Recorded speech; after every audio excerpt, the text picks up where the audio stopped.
Shocking. Hello, hello, hello, hello. Good evening and welcome to an unusual surprise Tuesday live stream. Because as you know, last Wednesday we got halfway through the Libertarian Party's manifesto, and I decided, you know what? Let's just get through it. Let's just finish this off. Because trust me, if you think you saw the worst of it last week, then you ain't seen nothing yet. And you can trust me on that. Because oh my, the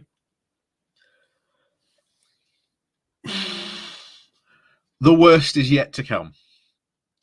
You can trust me on that, ladies and gentlemen, that the worst of the UK manifesto, Libertarian Manifesto, is yet to come. I've even decided today, I've finally got managed to get my camera working, so you can see my face and how many times it's literally going to be like this. It is going to be an absolute nightmare. It is generally going to be an absolute nightmare. I generally wanted to find, I've been running around YouTube just before this stream trying to find some royalty-free clown music to play in the background, because that's what these essentially people are going to turn out to be, absolute clowns. But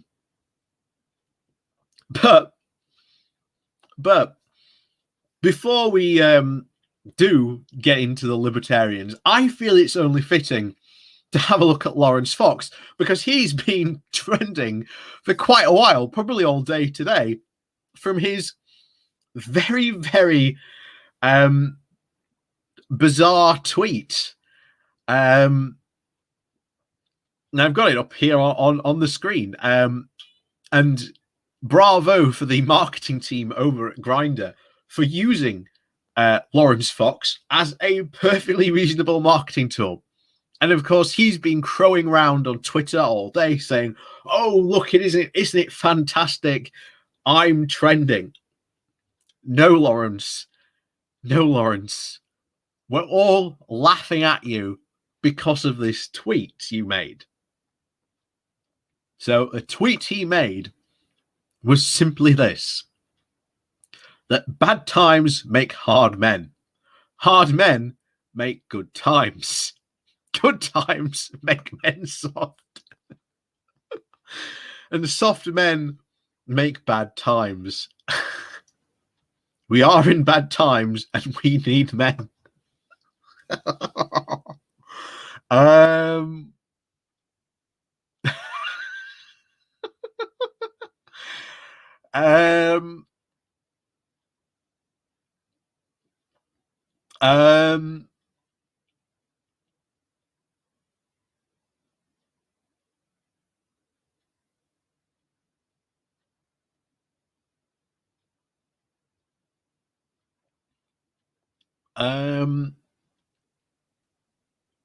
Yeah, Brexit hard man, like Steve Barker. This is absolutely insane. What possessed Lawrence Fox to think this was like a good tweet? To think that, oh yeah, I'm going to say, you know, because Lawrence Fox is going to put himself forward as one of those men. Ultimately, absolutely, he's going to put himself forward as one of those men for, shall we say, hard times. And you are right, just saying it does sound very, very pornographic. Yeah, this is so bizarre. This is so bizarre. Such a tweet never has been seen before. But yeah, anyway, let's take a look in chat, shall we? See who's doing what. So FSM the dog, good evening to you. Simon says good evening to you. Hotation 152, good evening. Pretty Bird, just saying. Ben Ridings, Alexander, good evening. Yep, good evening to you all. Welcome, welcome, welcome. Welcome, as I said, to part 2. And like I say, part 2,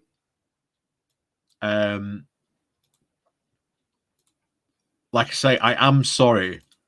I am sorry, but this is, like I say, gonna get so much worse. So much worse. David Falconer, greetings to you from Hong Kong. Like I say, make sure that you are wearing some sort of ear protection, because your brain is about to try and escape from your head, and it's going to go either through your mouth, through your nose, or through your ears. So do take precautions for what we're about to hear. But for those of us who weren't here and didn't see part 1, just a brief recap. First of all, the Libertarians proposed a constitution for the UK. Not only was it going to be this amazing document, but according to them, once it is written, we are never, ever, ever allowed to change it. It sort of defeats the point of having a democracy where you can vote to change things if you literally cannot change a constitution. The next thing, of course, we all found out we were going to be all conscripted into the yeomanry, and that, of course, we were all going to be allowed to keep our guns in terms of, national service. Like I say, bear in mind, the guy who committed the recent mass shooting in Plymouth, surprise, surprise, was a Libertarian Party fan. Who could have guessed? What else did we see? I think we saw some bizarre notions on family courts, some very, very bizarre stuff. But yeah, those were the highlights that I can remember. At least the stupidest ones that I can remember from covering this last week. I'm sure other people will have highlights in their chat of what they missed, of what I might have missed. So yeah, and we are jumping straight in. Like I say, we were literally halfway through. We got up to page 40 out of 48. So we've got a lot of ground still to cover and a lot of ridiculousness still to come. God, I miss. Oh yeah, Yorkshire. Yeah. The fact that individual regions would be able to set out and conquer other regions. Like, what? Like, as you can see in my background, I'm a Yorkshire fanboy. I like Yorkshire. But to say Yorkshire should just set out and conquer the rest of the UK, only in my wildest fantasies would that come true. And, we can then carve out the true Socialist Republic of Yorkshire. God, it'll be grand. It'll be gradely, I tell you. Right, gradely. So, are you ready? Because this healthcare proposal, again, I was just reading this briefly before we went on air.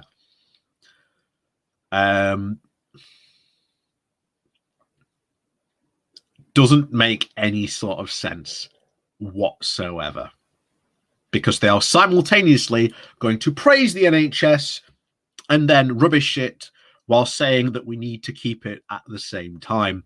So prepare for some very wonderful stuff. So let's dive into this, shall we? So Health. Better health for all. Hang on. Can we make this toggle sidebar? We did last time. I can't remember how we did it.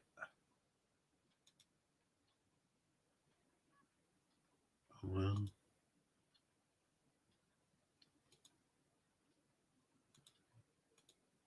oh well. Never mind them. So, health.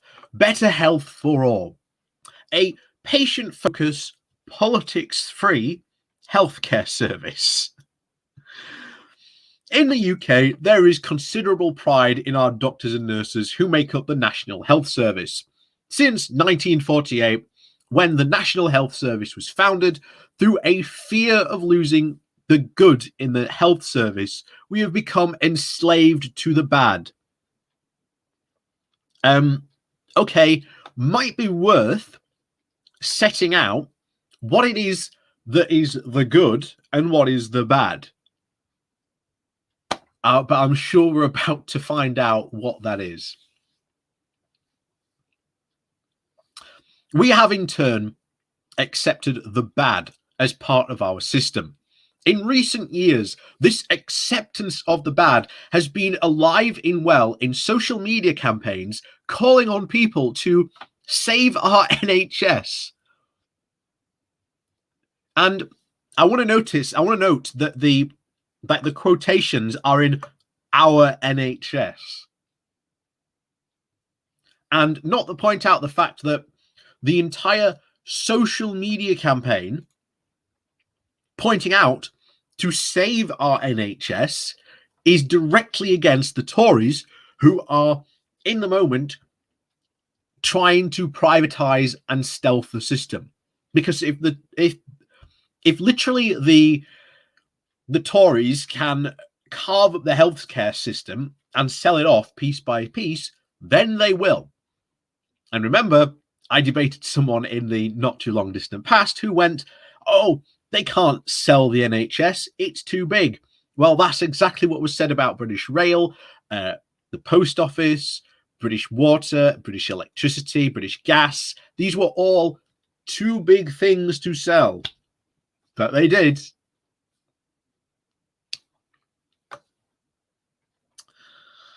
So again, remember, the campaign to stop the privatization of our NHS is considered the bad. And to share stories of how the National Health Service saved our lives. Okay, why is that bad? That's not bad at all. Bringing awareness to diseases or illnesses is quite a good thing. A cult has arisen around the NHS, destructive not only for health, but also for the institution itself, insofar as it fosters the situation in which no one is allowed to criticize the administration of healthcare.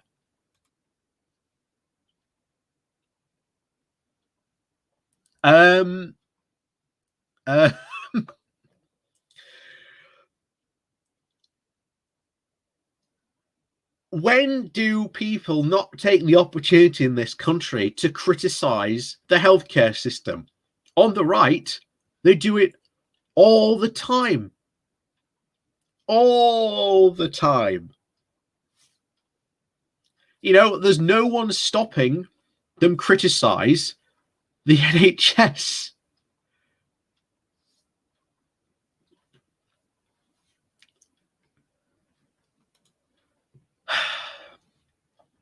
So any organization, including the NHS, that is not listening to and responding to criticism is destined to decay and eventually fail.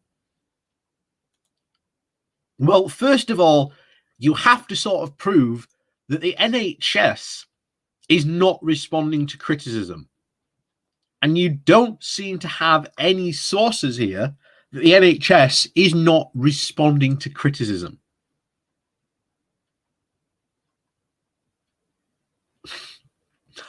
I like it already in the chat. The Thunderdome promises are coming up. Yeah, that's it. That's the libertarian NHS. 2 patients enter, 1 patient leaves. That's the libertarian UK Libertarian Party NHS. Yeah, and if you kill your opponent, you get their organs. It's the Thunderdome promise. I'm gonna have to remember that as the Thunderdome promise.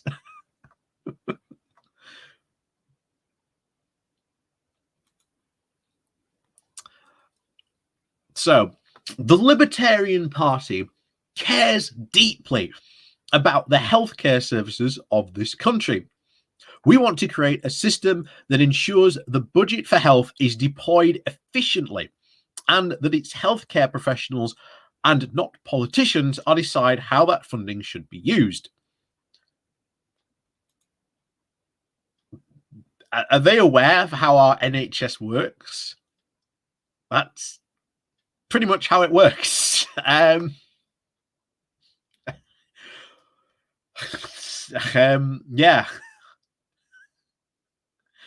The government gives the NHS money, the NHS then spends that money, decides where it's going to be spent.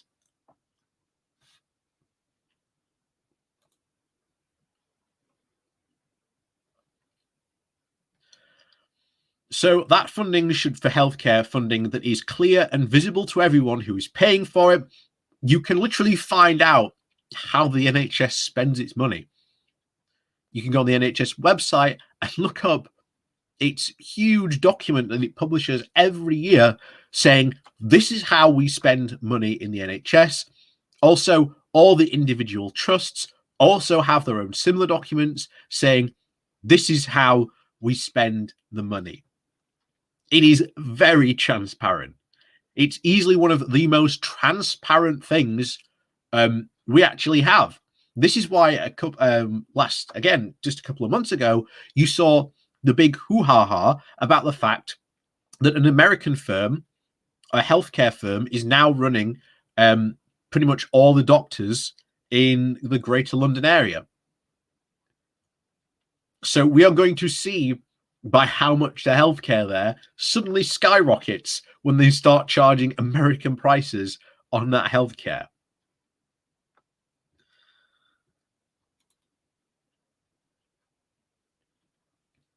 So it's clear and visible that everyone who is paying for it, the ability of politicians to play tricks and games with healthcare by reducing one part of the healthcare budget so that they can claim that they are increasing another part comes to an end.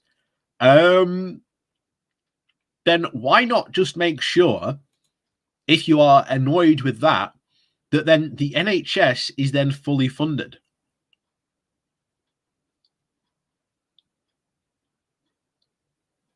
It's not that hard to do. Really, it's not that hard to do. Finally, we want to see a modern healthcare system. Well, the NHS is a modern healthcare system where people are more, quote, more responsible for their own health. Here it comes. To decide what level of cover they think most fit for themselves. For example, if a person chooses to eat too much, and we understand that there is a genetic and cultural element to this, as well as one of personal choice, or to engage in microlight flying or mountaineering activities that they know carry an unusually high risk. Such as persons would have no reason to invest in more than the standard healthcare. But by contrast, a person who lived, let's say, in a healthier or low-risk lifestyle would have no reason to choose less extra cover, or all the other things being equal. Why not just keep the system as it is now? That way, when you need to use the system, it is there for you. You know, if you wake up tomorrow and you find that you've got you've grown this massive growth overnight, and you need to go to hospital to get it looked at, or you need to go and see a doctor because, you know, you fell over, or let's say you fell down the stairs and, you know, you broke all your toes. That happened to a friend of mine. Very, very painful. He did it at secondary school. Fell down literally the last couple flights of stairs, and we still don't know how he did it today. Literally broke all his toes. Again, it was truly an NHS miracle. But yeah, you don't know exactly what's going to happen. How do you know the standard cover is going to suit you? So this is just essentially private healthcare cover. What a surprise. What a surprise. Again, no need for, again, have someone, so we say, who can't afford this cover might pay for it.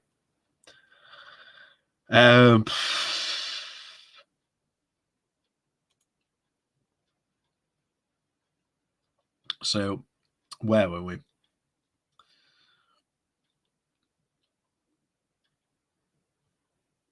So the management of wealth care risks are not inherent or unavoidable. Best of all, it would create an initiative for a healthier lifestyle.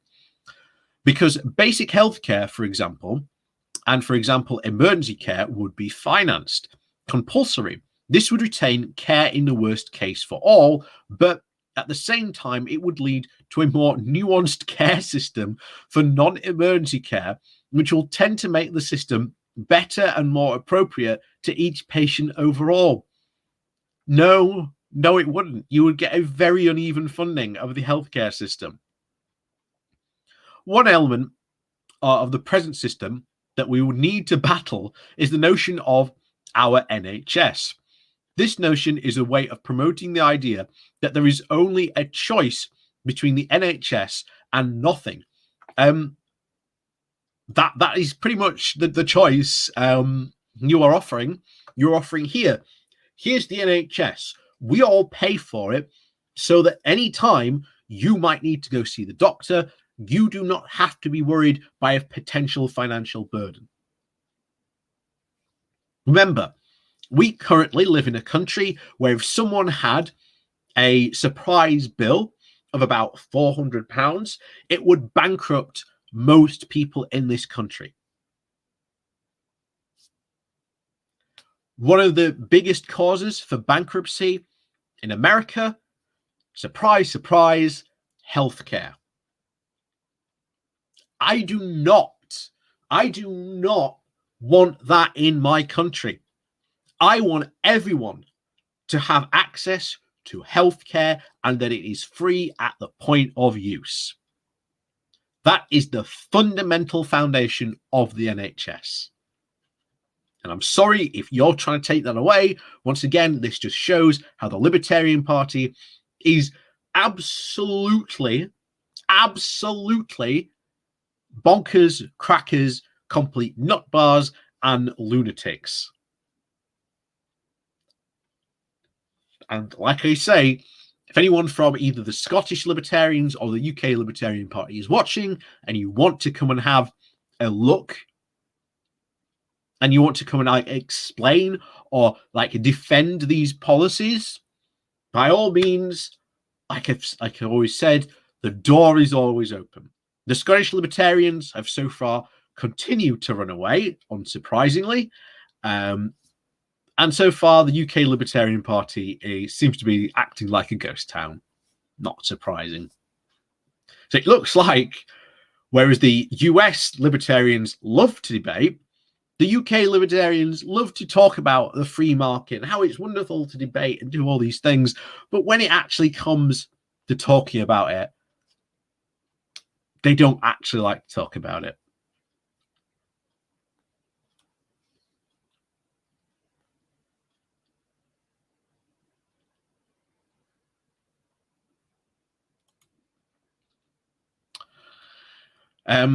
So in fact, as it says, many countries have highly successful hybrid models that provide great value for money, as well as more effective prevention and cures. Which countries?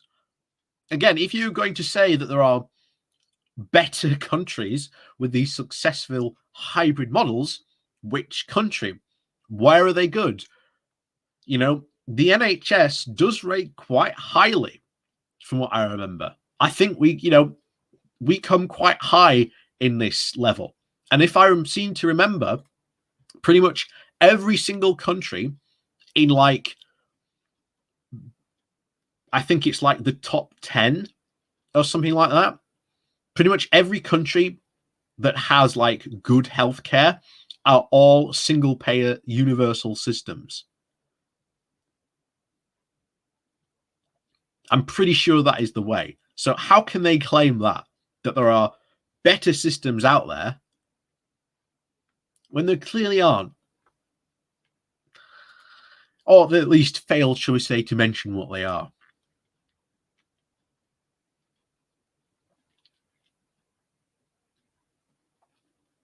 So the Libertarian Party rejects the notion that it is the National Health Service system that saves people's lives, when it is in fact nurses and doctors that do.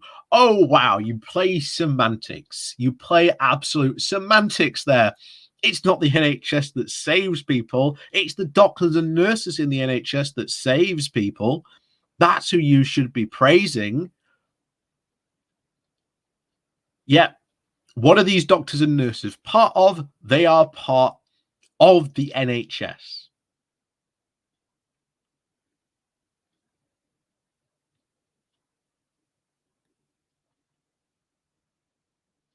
And ultimately, is the NHS and that function that is there to provide for you. And it is free at the point of use.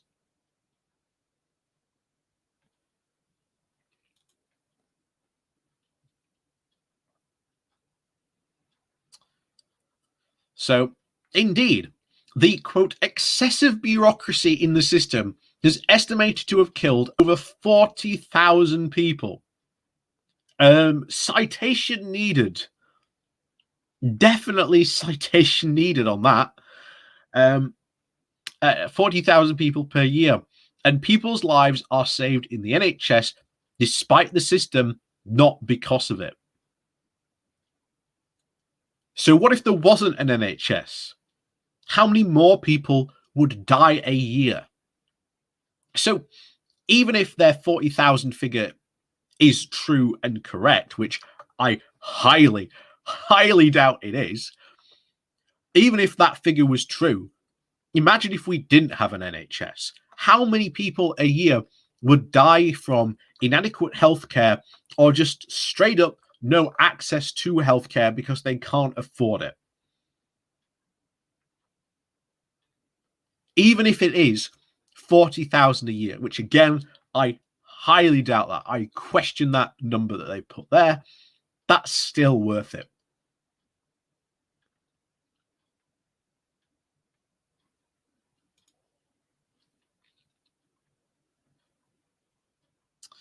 So, in a patient-focused, politics-free healthcare service, these same nurses and doctors would be at liberty to focus on the treatments and policies that offer the greatest possible benefit to patients. We support our nurses and doctors, not civil servants.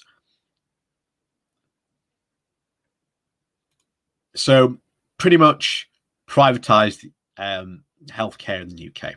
We're about to see how through these numerous policies. So, first of all, the devolution of healthcare. Again, are they aware of how the NHS actually works? Because there is NHS England, there is NHS Wales, there is NHS Northern Ireland, there is NHS Scotland. And then in that, in say NHS England, it gets into more regional things. So it's already devolved. But even that causes problems because some of you in the UK may be aware of heard of like the postcode lottery, where some NHS places have had more like funding and support for various things. So you get this quote postcode lottery. And that is again is something that was done because again it was meant to provide better healthcare. Again, I don't know any numbers to cite for it at the moment, but overall, it has proved to be a good thing, while at the same time having some negative side effects, just like the postcode lottery. But that is also been heavily exasperated, of course, because the Tories have cut the funding of the NHS pretty much to the bone.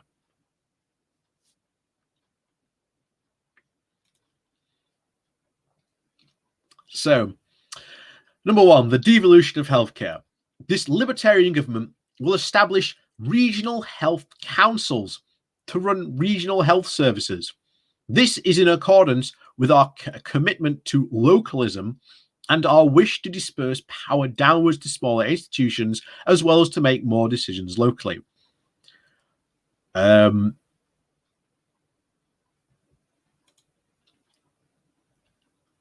already happens. Like I say, the NHS literally goes right down to your doctor's office for them to make individual needs and you know, for their patients. There you go. 2, healthcare independent of government control. So again, pretty much saying private healthcare, because who then runs the system? At the current, the NHS is administered to us via the government, and we pay for that through our taxes.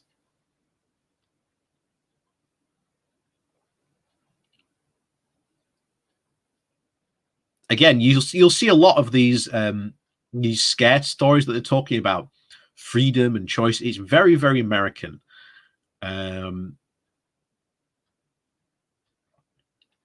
So yeah, Neferson here brings up a good point here. Yeah, literally one one bad accident or just one illness, it can mean bankruptcy.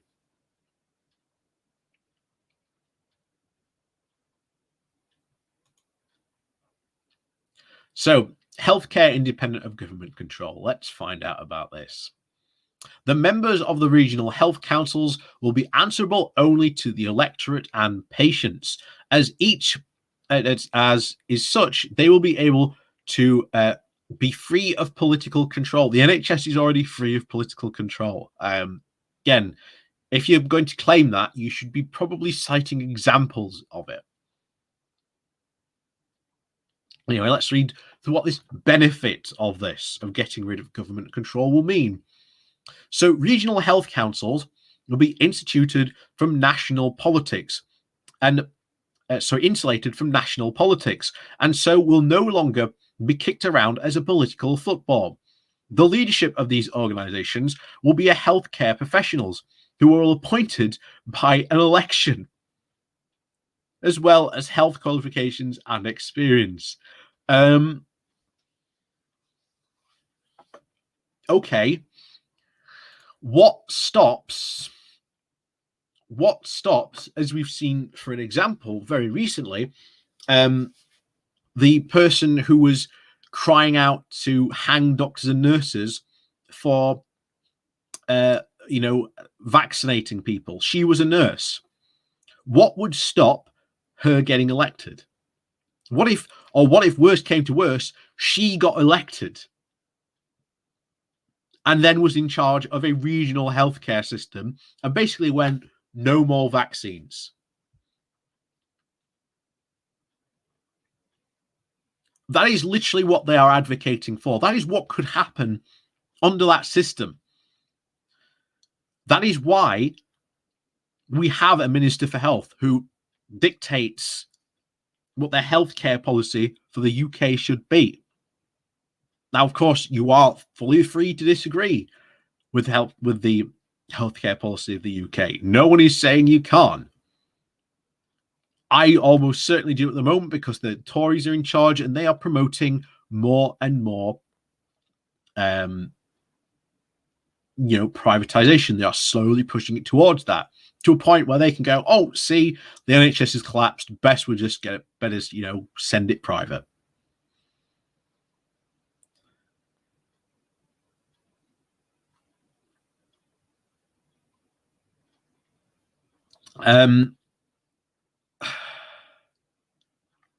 FSEM's, as SEM's pointing out as well, again, I've already said that, Wales and Scotland are devolved already to a degree.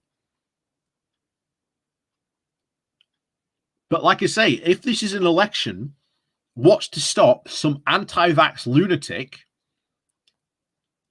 getting in and start insisting that we spend, we suspend all vaccination programs? What if that happened? What if that happened to a region? What would happen to that region?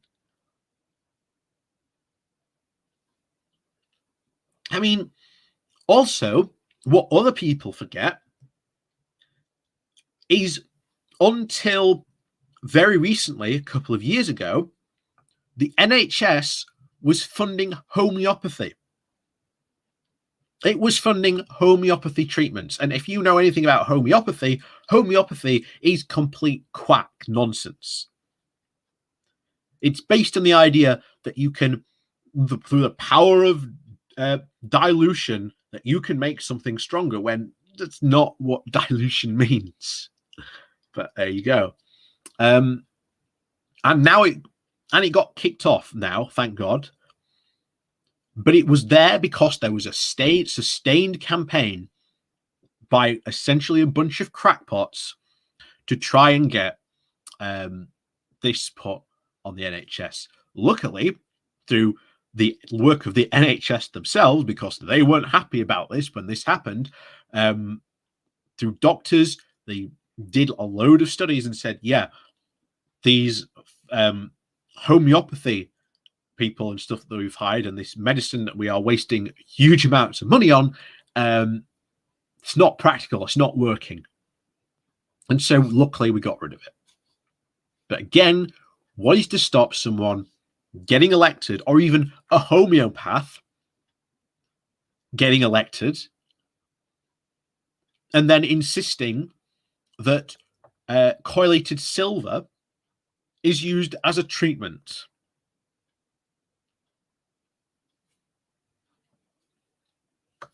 Yep, Helen Wilkes. Yes, you are true, Helen. Yes.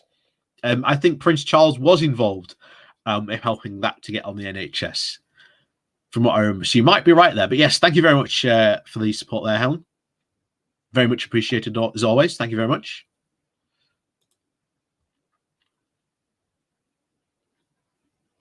So having an election like that could be devastating for the health of one region.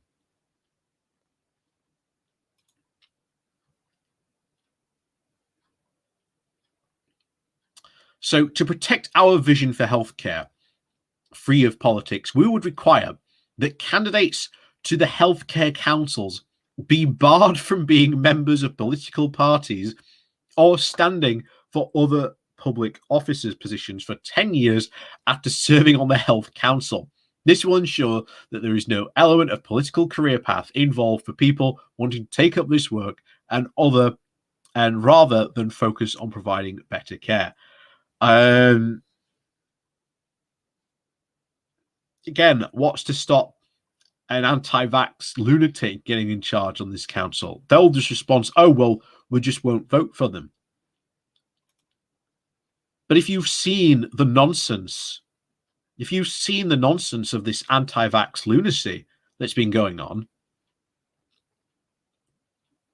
do you seriously want to risk, like, one area electing an anti-vaxxer who basically just says, yeah, no more COVID vaccines in Yorkshire? What then? What then for all the people of Yorkshire who want that?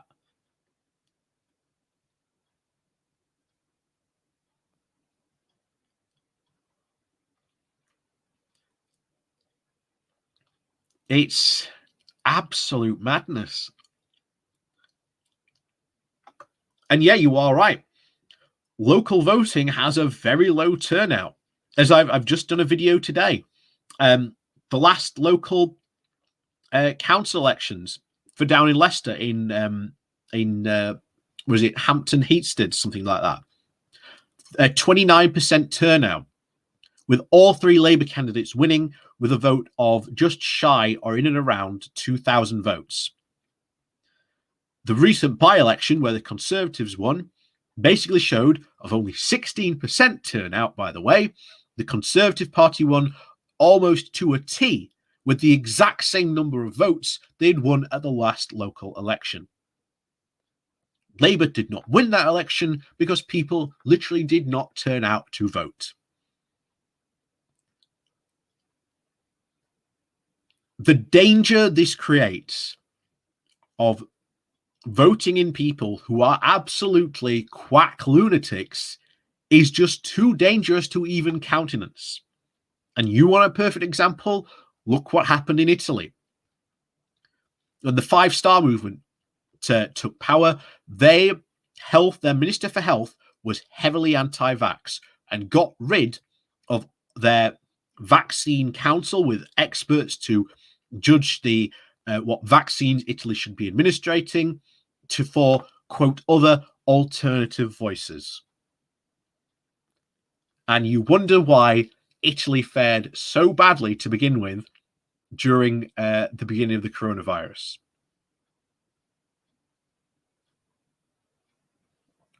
I do not want that happening here in the UK. So that is absolute nonsense.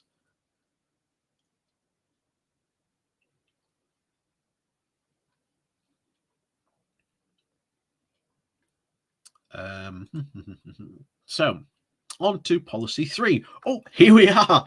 Yes, more privatization. The replacement of national insurance payments by a local health tax. Again, they're obsessed with having a local tax. You are just going to end up with a complete patchwork of different taxes if this lunatics got into power. So let's listen to what this is. The Libertarian government will remove the national insurance deductions and instead secure funds for health by a combination of hypothetical local health tax and compulsory insurance.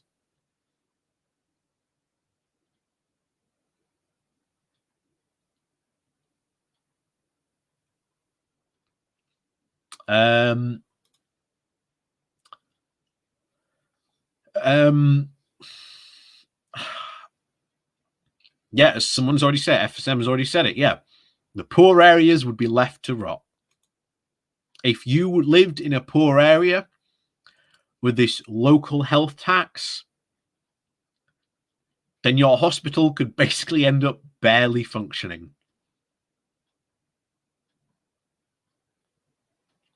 And like I say, the national insurance deductions pay for more than just the NHS. So we can already see that the government providing a pension is definitely something that they're going to be against.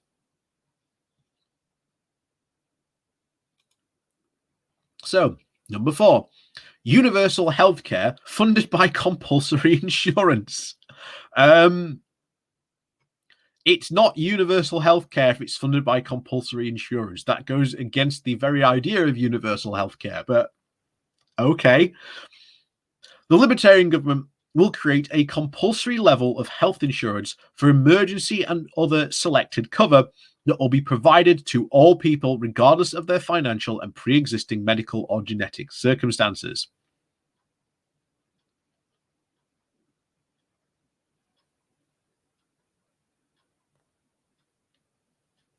Again, why? We already have a pretty good system that covers everyone for their treatments anyway. So why the insistence for private funded healthcare?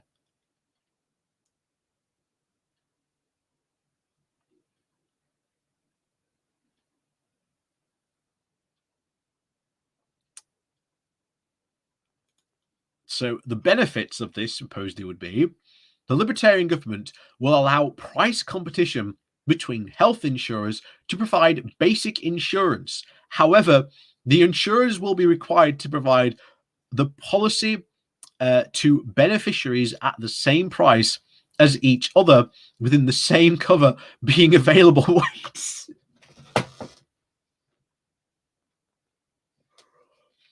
That doesn't make any sense. If the Libertarian Party is all about this freedom, then why are all of a sudden they mandating that these healthcare companies have to provide the same level of care? At that point, just ignore compulsory insurance and just leave it with the NHS.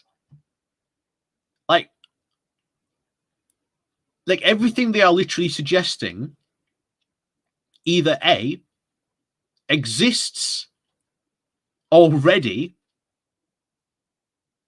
in the NHS, or if brought in, would actively make it more worse and would actively make it far worse for a lot more poor people in this country.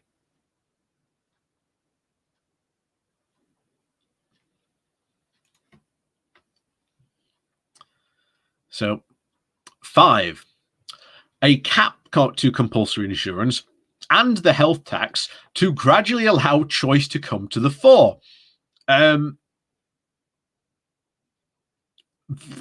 Okay. The compulsory contribution to insurance will be capped at 10%.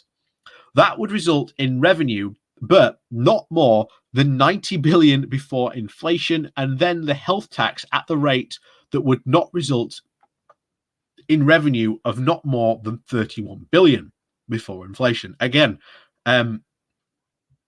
numbers, please, for citations on that. With a cap of this nature, so long as the economy expanded faster than inflation, that is to say, in real terms, the compulsory funding element of the health system would reduce to the relatively freely chosen elements as time passed by. What?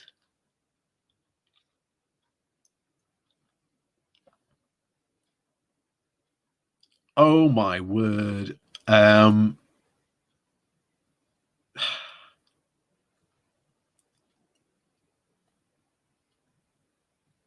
This doesn't make any sense at all. This is ridiculous. But yeah. Number 6, an option to opt out along the Dutch lines. I again don't know much about the Dutch system. I'm pretty sure that's probably some Dutch people in chat who could probably tell us about these opt-outs. And I'm guessing that maybe these opt-outs aren't as good as these libertarians here are claiming that they are. So number 7, policies in this manifesto to be made transitional. Okay. The policies in this manifesto are transitional in principle, with the intention that every aspect of health provision will, in due course, be decided upon regionally by the local healthcare councils and the patients they represent in order to benefit the desires of the local people and the nature of the local situation. So what if these people in the local areas vote for an NHS style system?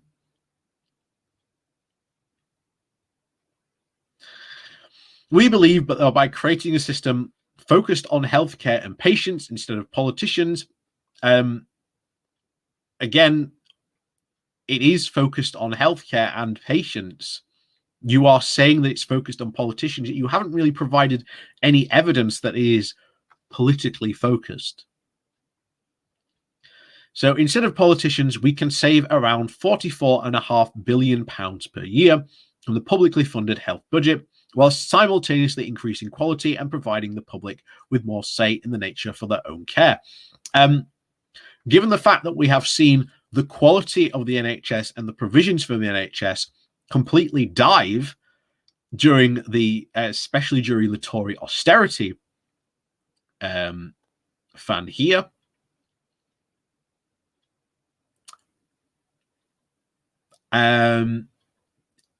yeah, that would not be good for healthcare. That would not be good for healthcare. So, This benefit is not the result of wishful thinking or libertarian ideology. Instead, this belief arises from the evidence of the other national health systems chosen as the basis of observation exactly because they are acknowledged to deliver better healthcare than the Great Britain does, namely Holland, Germany, and Switzerland. And I'm pretty sure that it's not the question of they spend the money better. I guarantee you it comes down to policies, because I guarantee you Germany, Holland, and Switzerland have better policies when it comes to regarding health than maybe we do over here.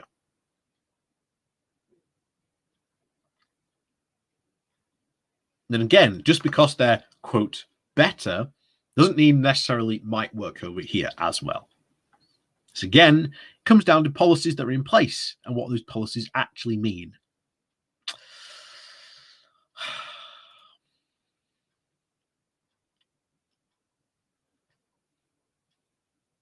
So the direct cost of the taxpayer is lower than the proportion of GDP, resulting in pressure on the public sector finance. In addition, individual choice is greater in the matter to obtain health treatments than the more monolithic British system does not offer. What treatments do we not offer? Again, this is the same that I've found it through all these stuff. It's just, we'll say something, but we won't provide any evidence or backup to it. And I can't believe it. We've nearly going an hour over again of just one policy, and we've got so many more to go through. So many more to go through. Oh, so much nonsense still to go through. So home affairs, freedom and responsibility. So we're going to avoid this guff that we read last time. We're going to go straight into these. So number one, punishment, prisons and community sentences. Remember, in their manifesto, they clearly stated that a sovereign individual was going to be greater than that of the state. So the question that did arise by someone I think brought up in chat was, if that is the case and that it is going to be in a constitution, and a constitution is not going to be able to be changed and should be viewed as the pretty much final arbiter for any decision, how on earth then does a government punish someone for committing a crime if they are, quote, an individual that is meant to be greater than the state?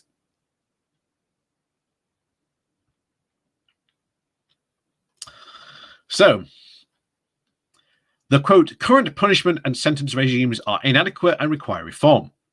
They fail to reduce crime. Again, might be nice for, citation needed.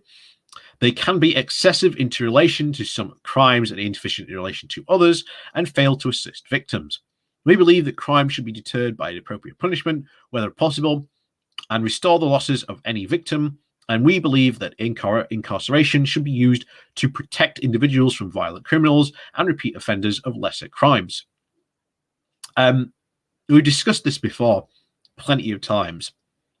Throwing someone in prison isn't necessarily always the best idea to punish someone. There are other ways of punishing people who have committed crimes that can very often be a far better way of punishment.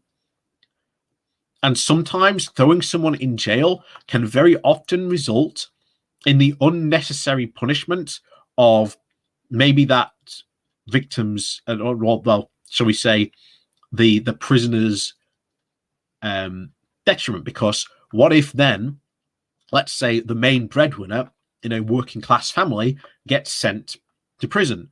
Maybe their partner then has to start providing. Maybe they cannot provide full time. When what happens to their kids, and so on and so on. This can create a very vicious cycle. So the idea of just throwing someone away isn't a very good policy. And one thing that definitely worries me is restitution for victims. Are they now going to insist? Are they now going to insist that if you commit a crime against someone, you then now have to pay? Which, by the way, dates back all the way back to the medieval times, where you had debtors' prisons, and that you had to literally, when you were in prison in medieval times, you got sent there, you very well had to end up paying for it. And yes, dude is right. Yeah. Keep in mind, and it's a libertarian society, so you only go to prison if you steal or damage someone else's property. Very true, dude. Very, very true.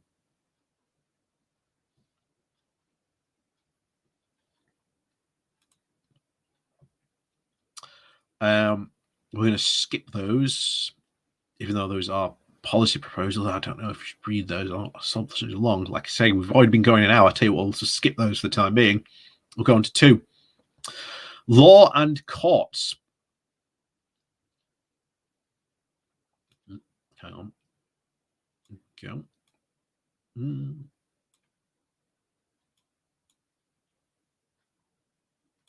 So there, law and courts. We believe that the law has reached far beyond its legitimate boundaries. Oof. Oh, okay. Becoming a tool to rule rather than to defend the individuals or govern interactions. We propose the following policies. In return, lawmaking to its proper place. Reduce the number of laws and regulations. What laws and regulations? That will be a very interesting conversation. Definitely, if any of the UK Liberal Party members from the UK want to come on. In fact, hold on a second. As always, let us pray, ladies and gentlemen, to the gods of Twitter.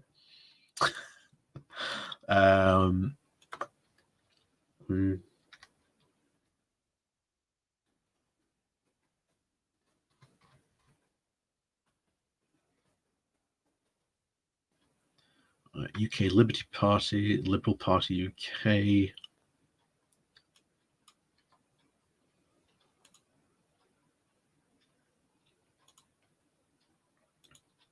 Hang on.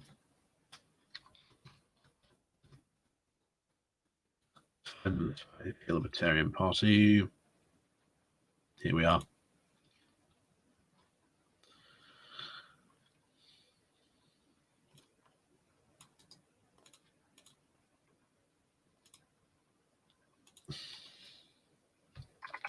Hey. Parents UK.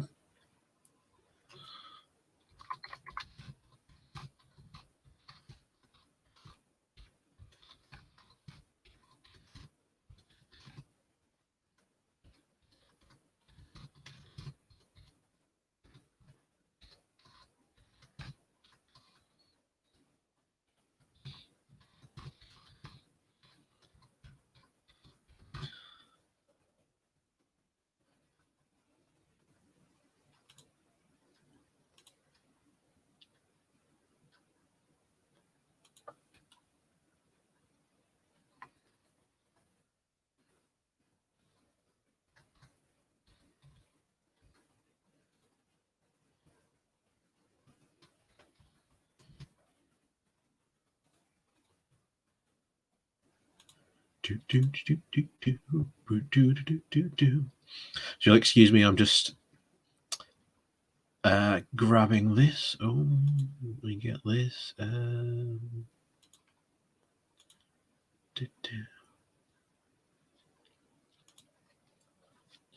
YouTube Studio.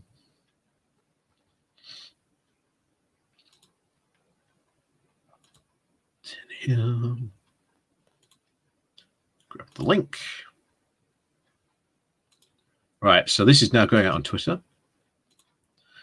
If you don't follow me, then, you know, why don't you follow me?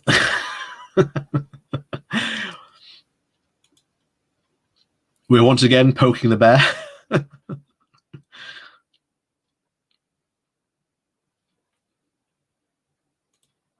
Once again promoting, shall we say, the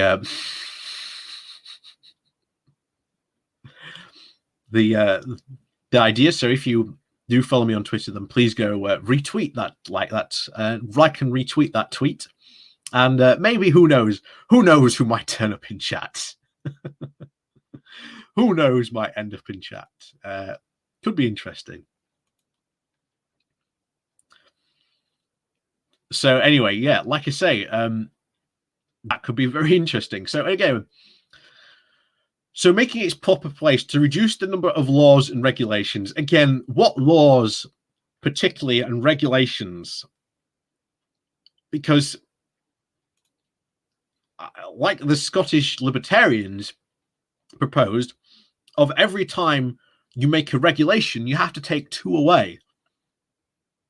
That's ridiculous, because what if literally you are in a position where you need a new regulation, but by taking away 2 regulations, you make it infinitely worse?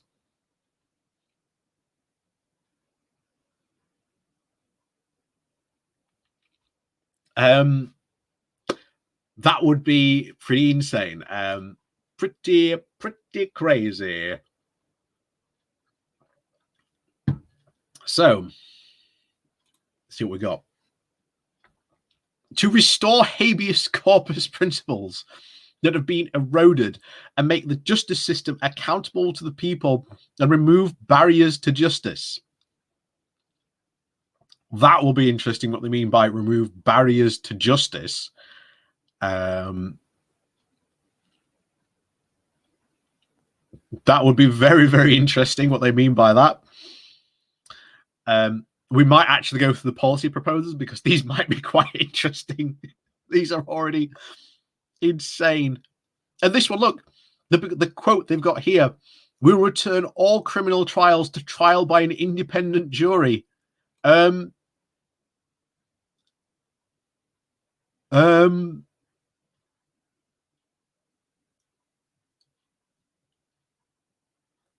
Do they know how our justice system operates when they're claiming that they're going to currently return this to this?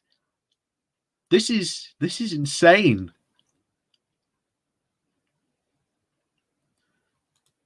You should start the English Trump Party. I'd rather not. Again, yeah, you are right. What is an... Yeah, it's just a jury. I don't get what they mean by just putting the word independent in front of jury, as if it somehow makes it more magical in a way.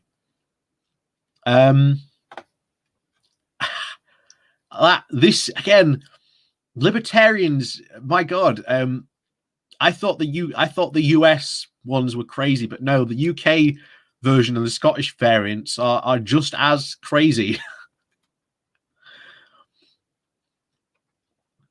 So, a free people are required to take individual responsibility for their actions, and where the state steps away, as nanny individuals must step forward to accept both positive and negative consequences of their choices, and to act voluntarily for the good and to limit themselves and their fellows.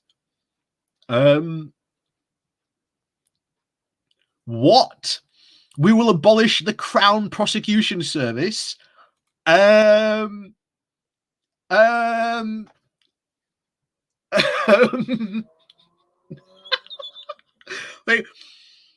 want to abolish the Crown Prosecution Service.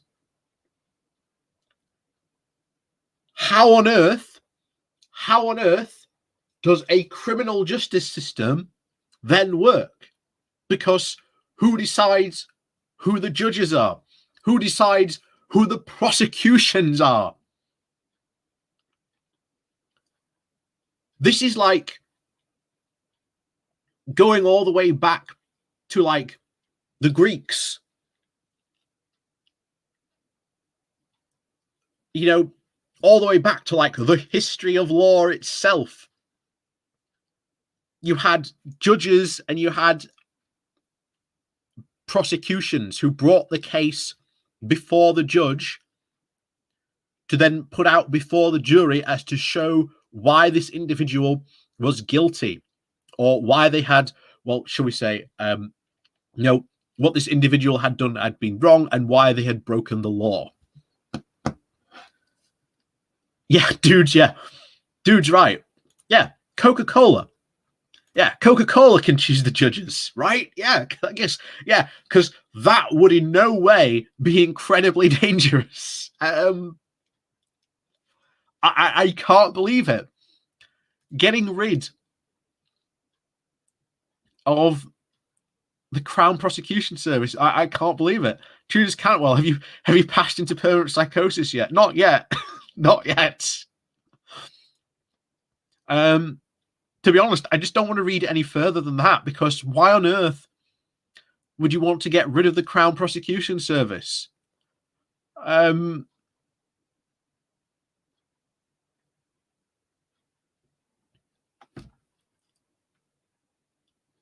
That just doesn't make any sense to the running of a actual government.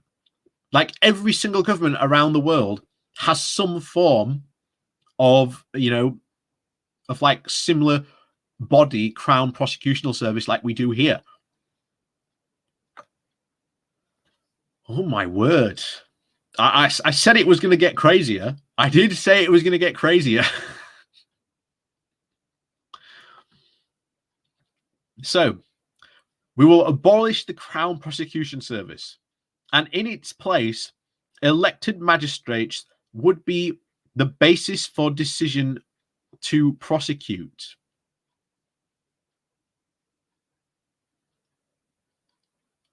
How do you regulate who these elected magistrates are?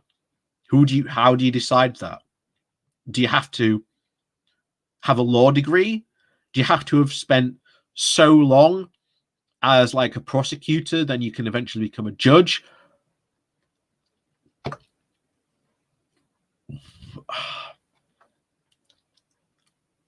This is just insane. It really is.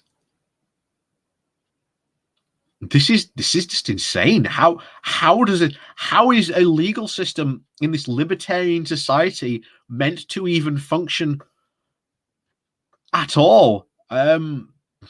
I basically don't think it is. I think it's just meant to be pure anarchy, and it's it's a policy of it's Thunderdome approved. Thunderdome approved. So they will review all current legislation against the terms of our Constitution to address their inclusion on individual rights and enact a program of reform, repeal and replace with new, more appropriate legislation to achieve the same appropriate defensive aims while not infringing on your individual rights in keeping with our Constitution. Again, be very interesting again what laws they actually want to get rid of. We will, quote, strengthen protections for freedom of speech, freedom of association, and property rights, and of course repeal inhibitions to right to lawfully assemble in keeping with our Constitution. We have freedom of speech laws in the UK. It's what the Human Rights Act, Article 13, specifically covers human rights here in the UK. Any right-winger who says that we don't have rights, freedom of speech here in the UK, just point them toward that.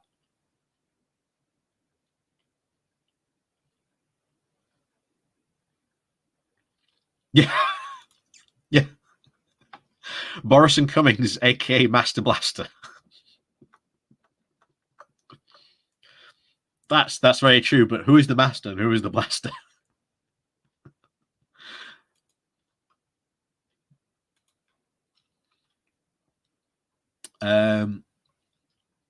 We will hold the right to self-defense in protecting life, liberty, and property. Okay. We will repeal control orders.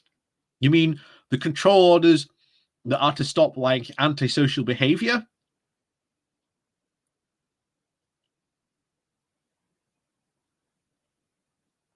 Again, like I say, how is a libertarian society meant to actually function? I don't see how one functions or doesn't almost become like a failed state within like a month of it like passing these laws. I just don't see how it functions.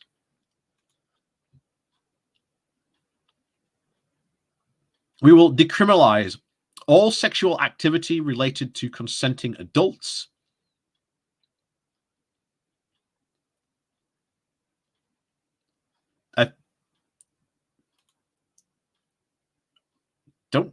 Don't we have that already? I'm pretty sure we do. I'm pretty sure we do have that already on the books. That doesn't make any sense, but okay.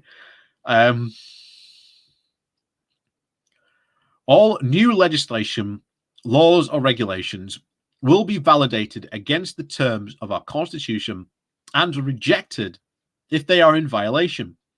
So remember, if we have to pass a law that, for example, maybe stops something that's really hurtful and harmful, well, if it's against the Constitution, because remember, if it's against an invisible, against someone's, their rights, well, can't have that law, I'm afraid. Whoops.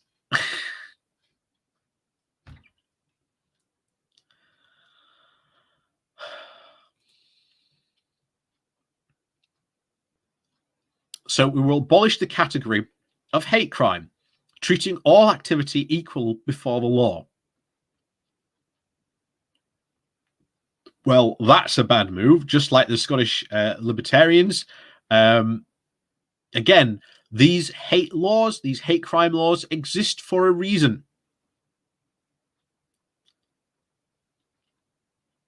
If you get rid of them and you say we're going to treat everyone equally, I don't believe you. I don't think that can exist. Again, these hate crime laws exist for a reason. Because people are always going to judge someone and have biases against them based on their religion, color of their skin, political orientation, whatever, you name it.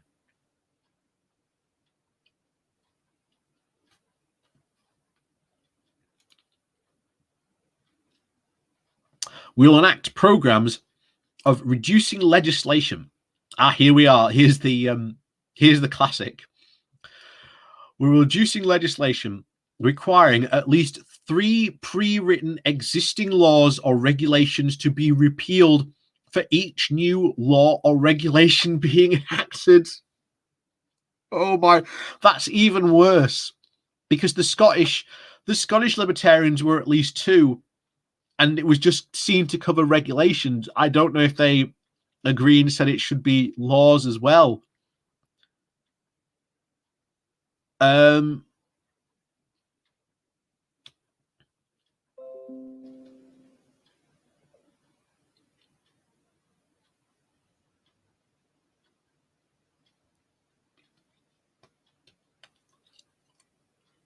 How do you even keep a functioning system? Like, how do you even keep a functioning system? Because surely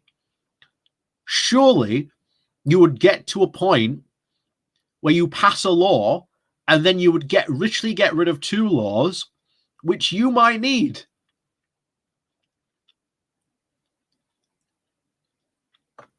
This is just absolutely wackadoodle. It's complete wackadoodle they come up with. I mean, they might as well just play whack-a-mole. Every time a new law comes out, let's play whack-a-mole and see which law gets whacked this time.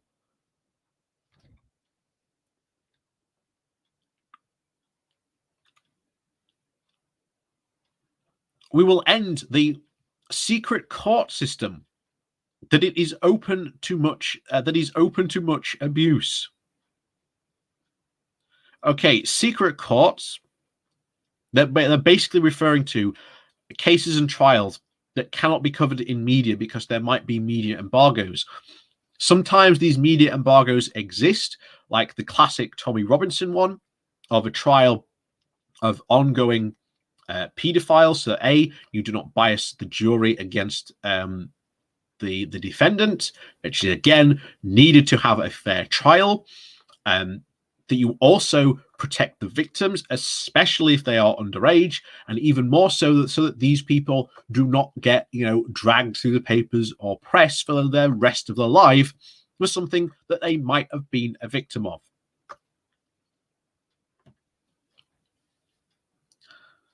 Like I say, sometimes these so-called secret courts are quite necessary. I might not agree with them 100% in case of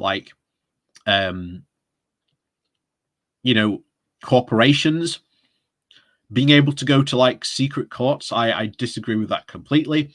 But in the case of stuff what I've mentioned there, it makes perfect sense because sometimes you have to protect people.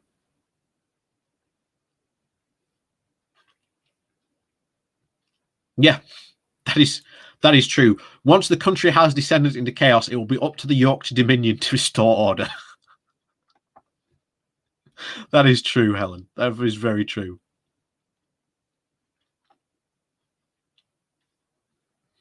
Yeah, dude, keeping it real. Keep the context in mind. Only rich people can become lawyers, or people with a scholarship from a corporation. You're thinking too much in our current current paradigm. Yeah. Yeah, I clearly do not understand the libertarian mindset of thinking, but it is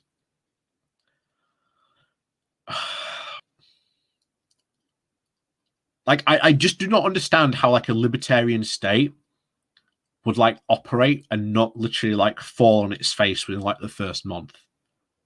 I just do not understand how it would operate.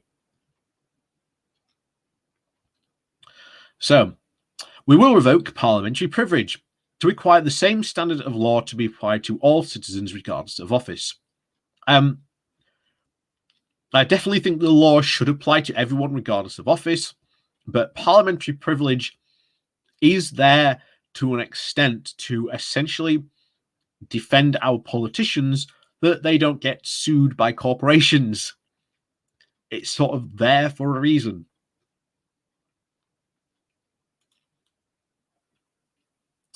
Two, we will return all criminal trials to trials by an independent jury, free to judge both the law and fact, and to exercise their discretion and discharge their consciousness for a criminal case.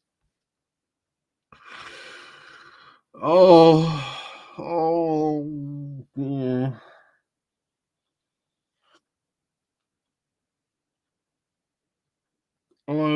dear.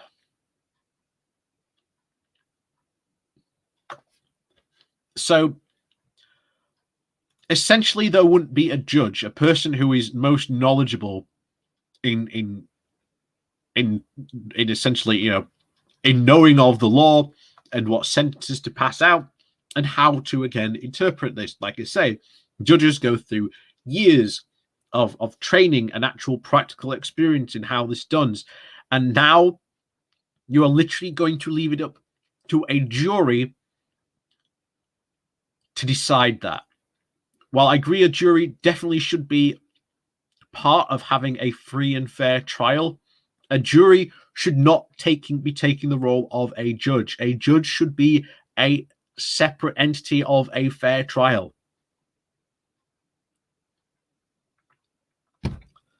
That's again, how does this work? How would this work in practicality? I do not see how it works.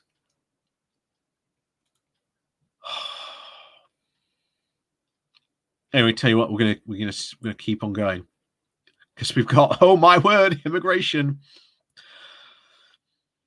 Prepare for this. This could be very interesting. Immigration.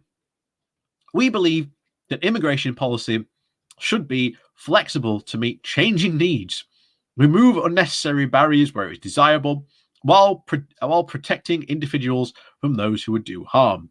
Our policies are strict, but are drawn up with regard to those who approach the processes lawfully and follow the rules, not those who try and bend the rules or bypass the legally defined process. Okay. Tory policy here straight away. We will make immigration skills and points based. Totally free movement of people into the UK is not practical, whilst the welfare system provides an incentive, and other countries are themselves not broadly libertarian in nature. So, not only are we going to call anyone who's coming into this country, of course, stealing the benefits, but also if they aren't coming from a libertarian country, then they also aren't allowed in. Oh my word. Oh my word. Yeah, you're seeing at the moment this points-based system in place. And what's it causing? It's causing massive gaps in employment here in the UK. And a lot of people are already questioning how long can the Tories keep this ultra hard policy in place before they themselves are forced to relent. Yeah. A HGV driver skilled, asking for a friend. Who knows? Who knows, basically. It could be HGV drivers one day out of the hat. It could be who knows else what they pull out of this. Yeah, Helen's right. Yeah. Immigration laws don't sound very libertarian. And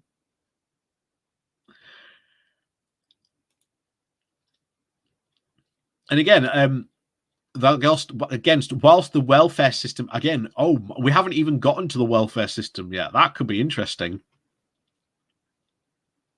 We will abolish access to automatic state support to immigrants through subsidized housing or any benefits of any kind. So if you are an immigrant, fend for yourself.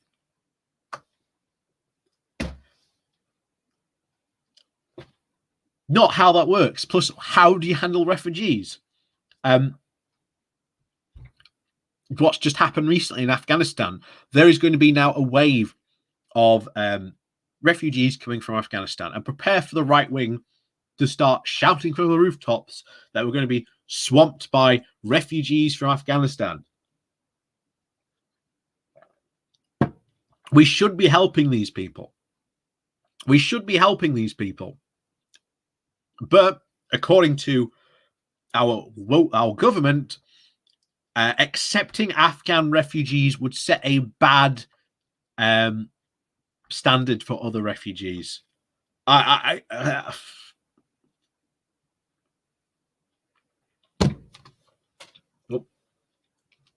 there we go. Don't know how that came up again. There we go.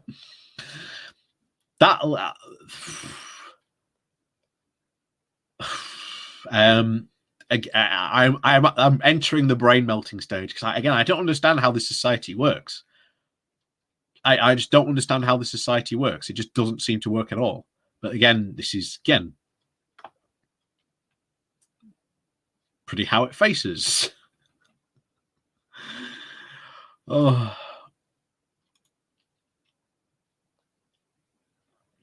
So immigrants will not receive a national insurance number until they have at least 5 years of contributions to an NI-approved scheme.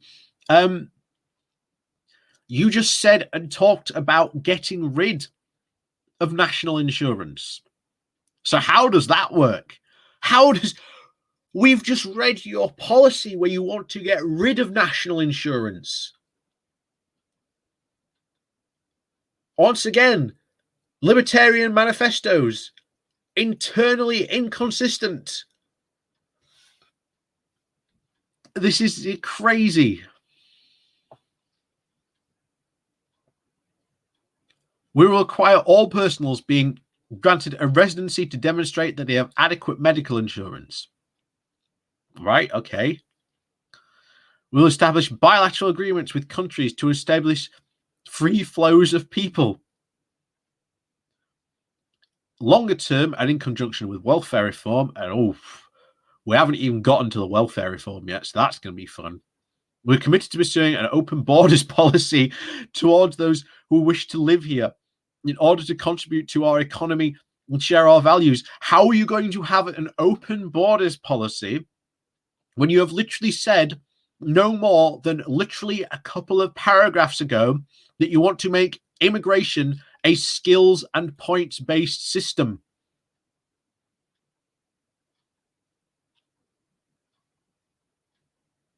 How? I'm just not even going to bother reading the rest of that, because quite frankly, if your policy is going to be that inconsistent, I'm just not even going to bother reading the rest, because that's just pointless. Like I say, we've got still lots to cover. Let's move on. Drugs, alcohol, and tobacco. Our drug policy seeks to respect individual rights while maintaining considerate individual responsibility. The state will neither profit nor promote nor subsidize harmful drug products, nor interfere with individuals' free choices. In that regard, to protect them from abundant consequences. So essentially, let's just have our complete free drug policy while not providing what we should be looking at, which is the drug policy in this country should be healthcare-based approach. Again, does it make sense? Oh, and thank you to Cantwell here. How they handle the common travel area with Ireland, that has free movement with Ireland, that would destroy the Good Friday Agreement. Yeah, they can't, because they're libertarians. They don't seem to have a single brain cell in the body. They come up with these fanciful ideas that don't seem to work. But there you go. It's, again, I don't think you can ever just go and have like a completely 100% free drug policy. Now, I do believe that things like marijuana or weed, depending on how cool you want to call it, should be legal. I do think that it should be legal, but I think we tax it and we provide license it like we do with alcohol, because you don't want anyone who's under the influence driving at all, full stop. Not only that, what about other drugs that are basically super harmful and addictive, like cocaine or crack? I do not think those drugs should be legal at all.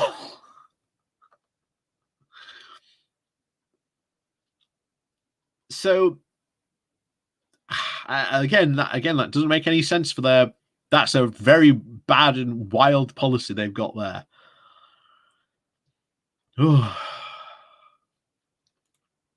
Anyway, policing. Oh, let's see what. Oh my, this quote here: "We will re-establish the Peelian principle that the police are the people, and the people are the police." So what does that mean? Does that mean we get rid of? Do we get rid of the police service and just let people take policing into their own hands? I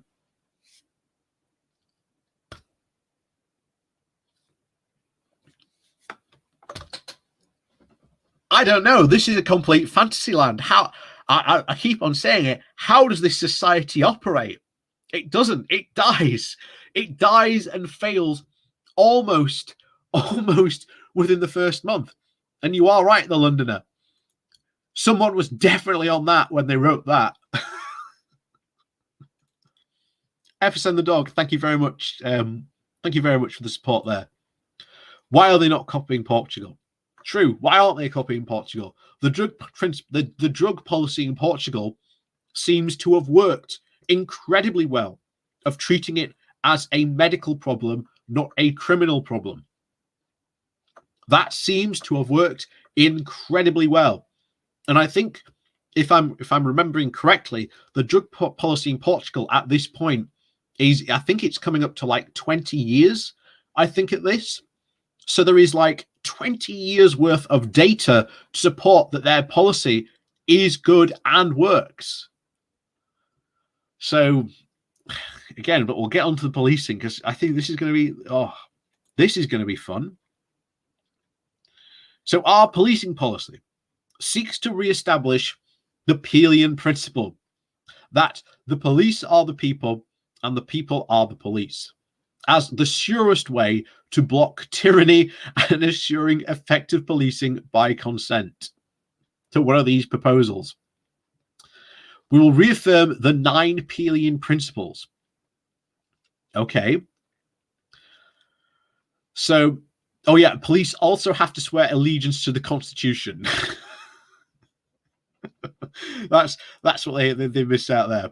So, the basic mission for which police exist is to prevent crime and disorder, in which we include as crimes and violations of individual rights.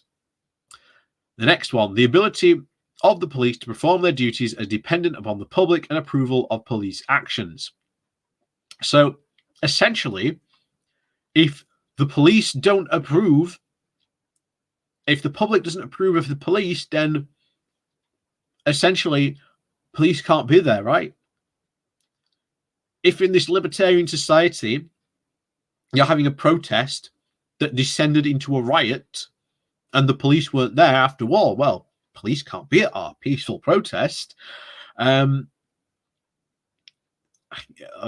going to cause a lot of harm.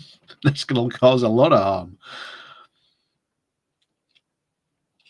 Degrees of cooperation of the public that can be secured diminishes the proportionality, the necessary use of physical force. Okay. The police seek to preserve the public favor, not by curing public opinion, but by constantly demonstrating an absolute impartial service to the law and the defense of individual rights. Police use of physical force to the extent necessary to secure the observance of the law or to restore order only when the exercise of persuasion, advice, and warnings is found to be insufficient. Police at all times should maintain a relationship with the public that gives the reality to the historic tradition that the police are the public and the public are the police. The members being the only members of the police being the only members of the public who are paid to give full-time attention to duties who are then incumbent upon every citizen and interest. How, by the way, how are these police going to be paid? Because I'm pretty sure they're not going to do that, but we'll see. Police areas will be localized and chief constabularies or sheriffs be locally elected and given greater amount of autonomy, allowing them to distribute resources to meet local needs and to distribute voluntary candidates as they need for the legitimate exercise of their role.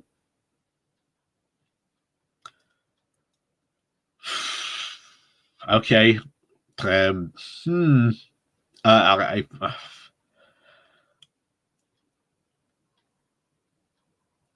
This again, I'm just skimming through this now because I want to see how they actually fund this.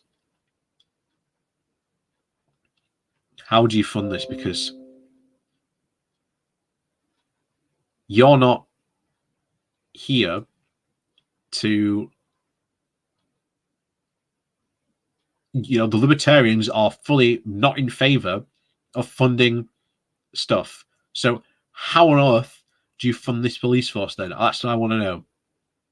That's what I want to know. How do you fund this?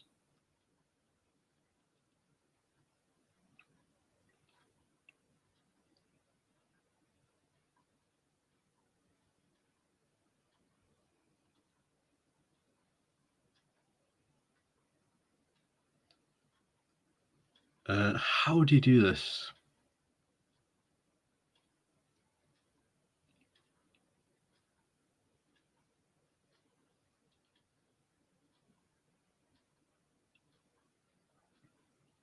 So no talk here about how they would actually fund the police. That's very interesting. Although here again, stuff they want to get rid of.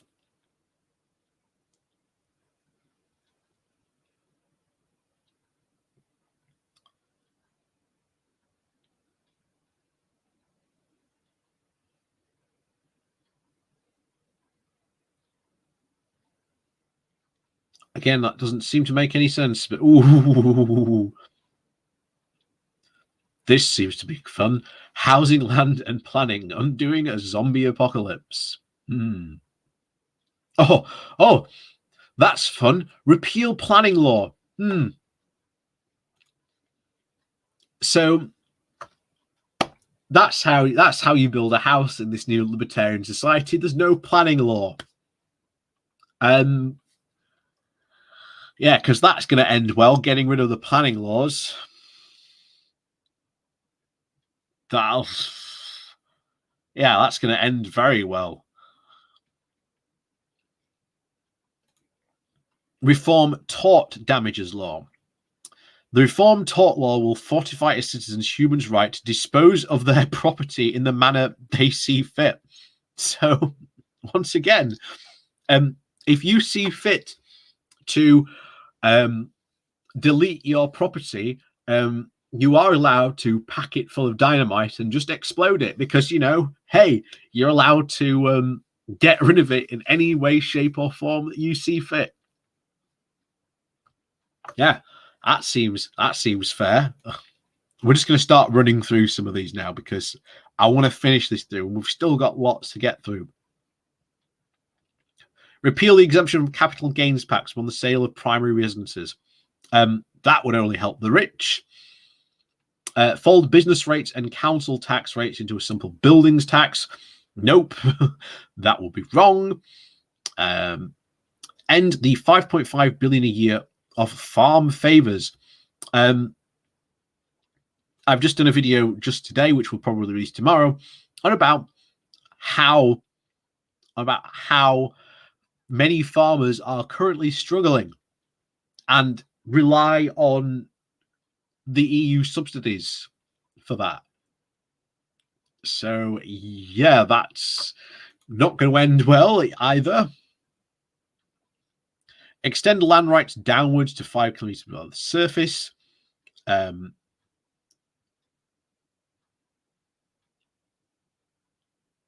So an individual's private property accesses the right to indispensable to their freedom.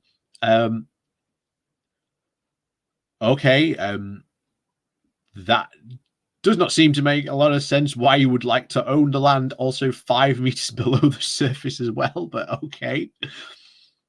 Reform the tax treatment of income from land and buildings. Our policy is to conform tax on land and buildings to the truth and to simplify it by allowing all business costs to be deducted from the gross income in calculating a taxable income. Right, so basically, once again, benefiting the rich there. End the Section 109 social housing levy and the infrastructure levy. Oof. So the government can no longer build social housing and it can no longer build roads.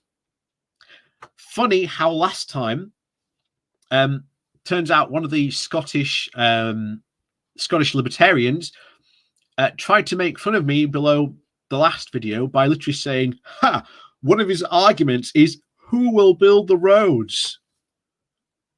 Well, who will build the roads now that the government is not going to look after them and build them? That is a legitimate question. That is a legitimate question in your society. Who is going to build this? End the 6 types of government housing subsidies. So no more housing benefits. So again, that's only going to hurt the poor in the long run, and more people are going to end up homeless.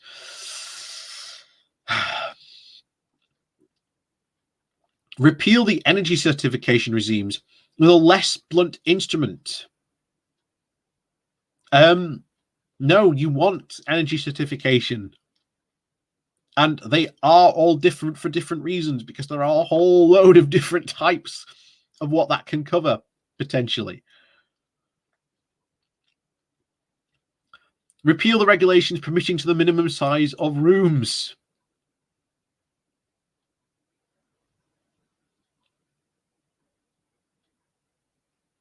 That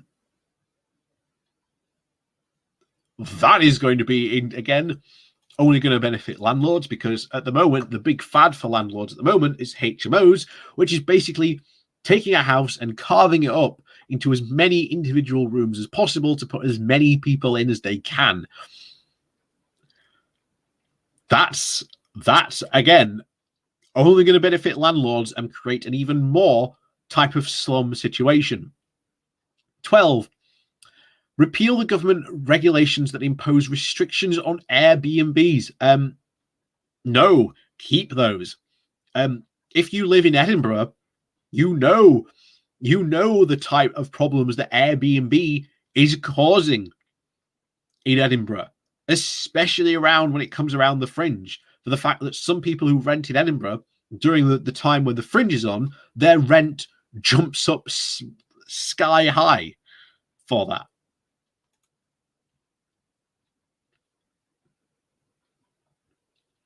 So repeal the deposit protection regulations, making all matters of eviction subordinate to contract.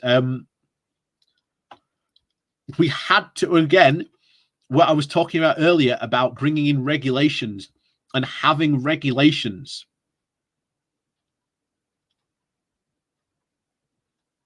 They are there and they exist for a reason. This is because landlords would on purpose keep, as long as they could, the deposit. And so we had to impose these deposit protections because, again, unscrupulous landlords would come along and take that money.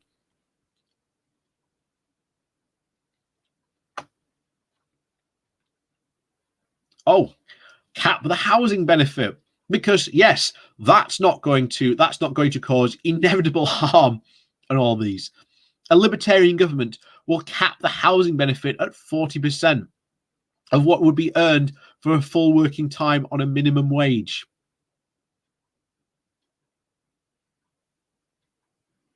This is insane. How would this work? The benefits. This policy would save taxpayers $8.3 billion a year and increase the incentive to work, and put the downward pressure on renters, and by encouraging those not working to move will lead to a better match of supply and demand. Oh, that's going to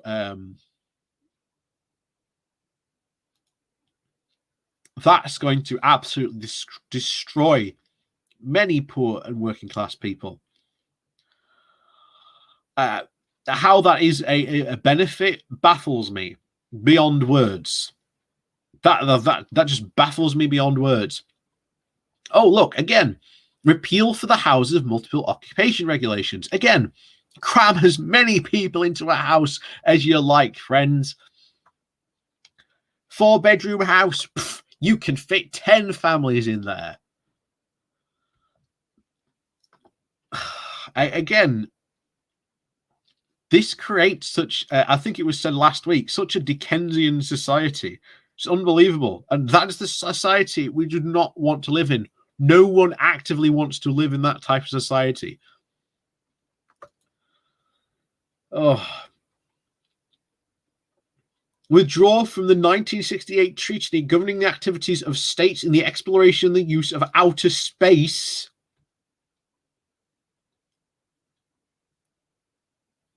I think that speaks for itself how wacky doodle that is. Allow mortgages to become inheritable. Not a bad idea, actually. Not a bad idea, allowing mortgages to become inheritable. Congratulations, Libertarian Party. That is an actual, genuinely good idea, allowing mortgages to become inheritable. It would save a lot of people a lot of money, but also, in a way, be bad. Again, potential if it was followed by a good policy, but it's the Libertarian Party. I don't trust that they actually have a good policy right here. The right to have lodgers. You currently do so. You just have to apply to the council. It's very simple. Cut stamp duty by 50%. Again, that would only benefit landlords massively if you did that. So the conclusion to all this, The above 19 measures will, by gradually reducing the real cost of... How would this reduce the real cost of housing? Like, you're giving landlords permission to run wild and to buy up housing. You are not building any more social housing because, again, the government, for some reason, just shouldn't be involved in the building of infrastructure or social housing.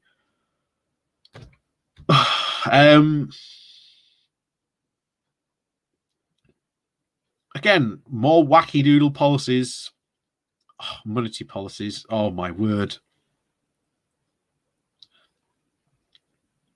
Ending the discretionary military policy.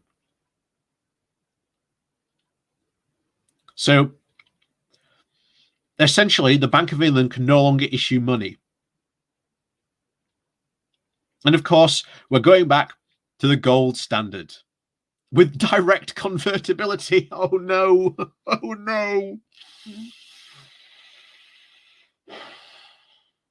Oh no!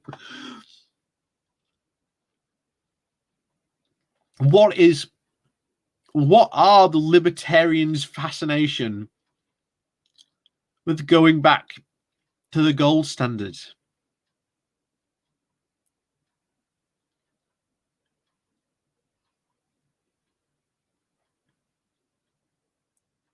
Like, my word, just oh.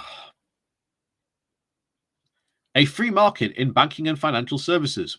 Well, of course, they've got rid of all regulations, so that free market just going to run wild completely and destroy huge swathes of people's savings and God knows what else. So, yeah, this society would literally not last a month. Monetary competition. Monetary competition. If you remember when we covered the Scottish Libertarians, we talked about this as well. What makes money a £1 worth a pound when someone else could be over there saying that their £1 is actually worth 3 of my £1?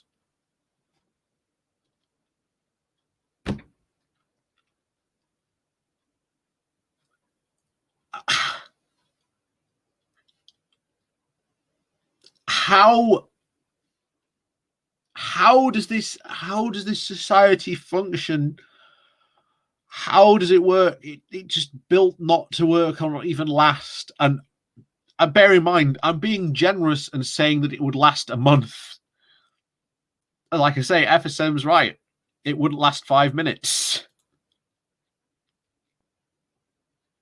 Yeah.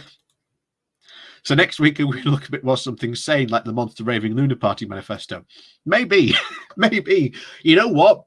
Tomorrow we might do that because that might actually be fun.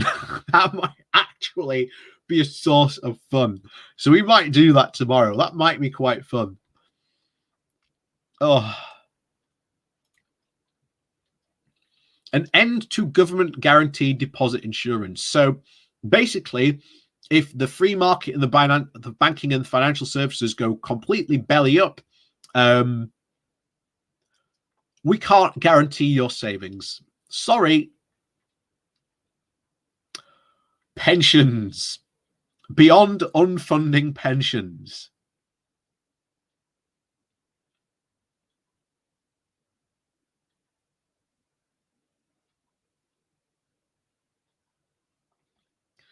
Let's see what happens. Number 1, reform of the basic pension. The Libertarian Party will establish the personal pension pots, or the PPPs, along the lines of the Australian Supranational Fund for all individuals in the UK under 45. This will replace the basic state pension. Those between the ages of 45 and 50 will have the option to join the PPP or remain in the basic state pension. Those over 55 will continue to remain in the basic state pension. Oh, phase out the winter fuel allowance. So poor pensioners basically going to freeze to death in the winter. How caring. How caring of them.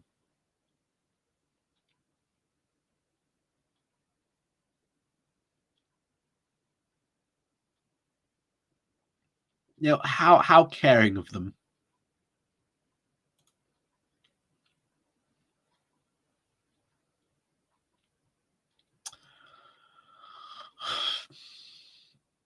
Reform the pension lifetime allowance, right? Basically just allowing people to more put money into pensions.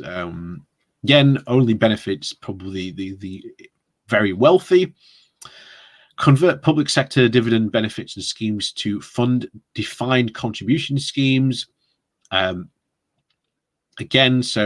but thing is, you're already getting rid of that public sector. And again, with your, just to go back up to here, with your free market and financial services and an end to government guarantees, your pension could just be there one day and gone the next.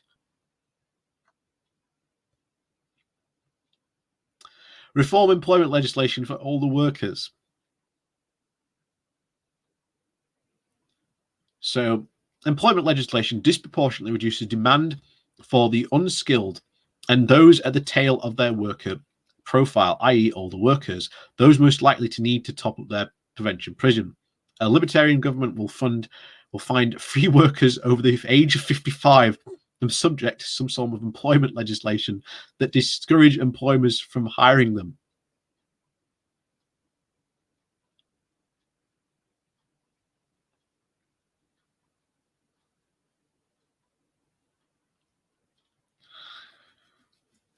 Okay, hire more older people. That's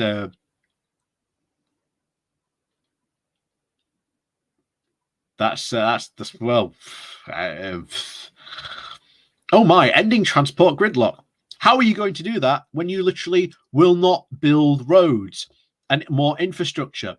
So, quite frankly, we're just going to skip over this completely, because what's the point of reading it? They've already said they're not going to invest in any form of infrastructure.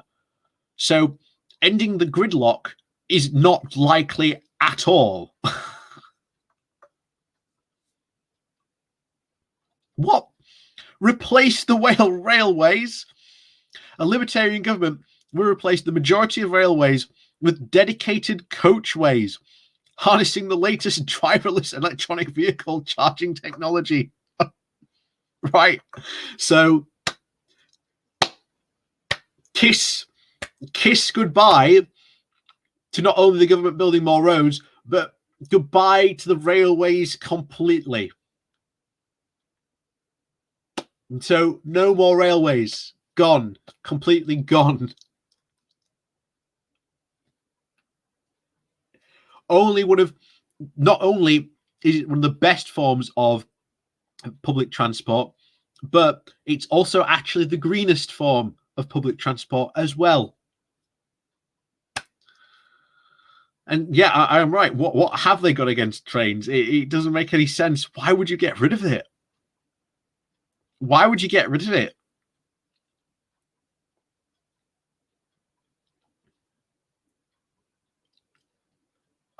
That doesn't make any sense. Reduce haulier fuel duty. So implement the where jamming report.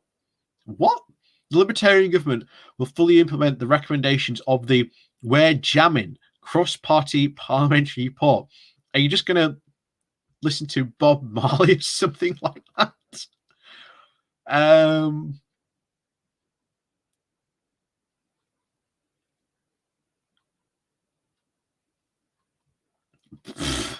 Whatever. Abolish air passenger duty. Right. Again, that doesn't make any sense. But here, ooh. Are you prepared? Are you prepared for some proper pain now?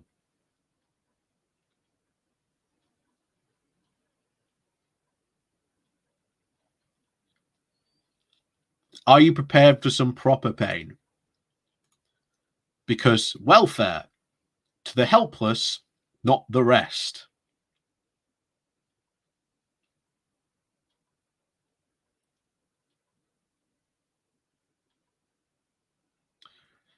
Again, There are lots of people out there at the moment in working poverty in the UK, where if they did not have access to some of these benefits, they would be even worse off.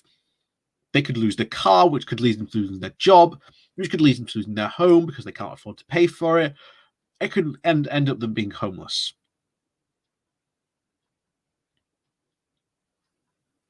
And like as Pretty Bird has said, God help you if you're poor. God help you if you're going to be poor in a libertarian government, because my word. Remember, this is a combination of responsibility and compassion. You can just pretty much take out those completely. It's just a combination of nonsense. So 1, end the working tax credits.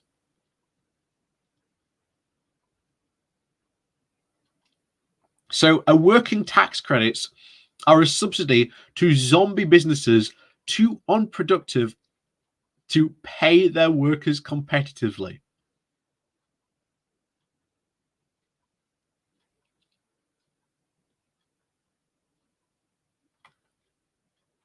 Like I say, we are in a system of working poor. If you ended these working tax credits, what happens to that person who then might not be able to afford the car, which again might not be able to lose their home, could lose their home? What happens to their family? The consequences to it are just going to be absolute disaster for the working class of this country if you do that.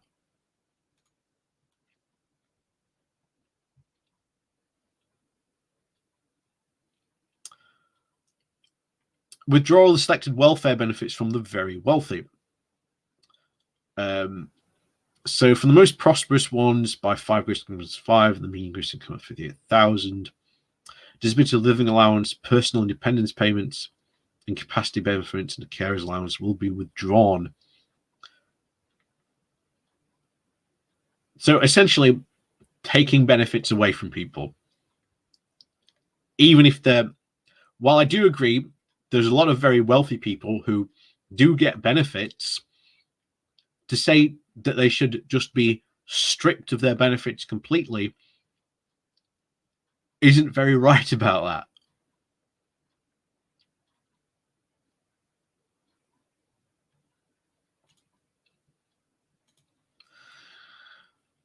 Oh my, abolish of the child tax credit.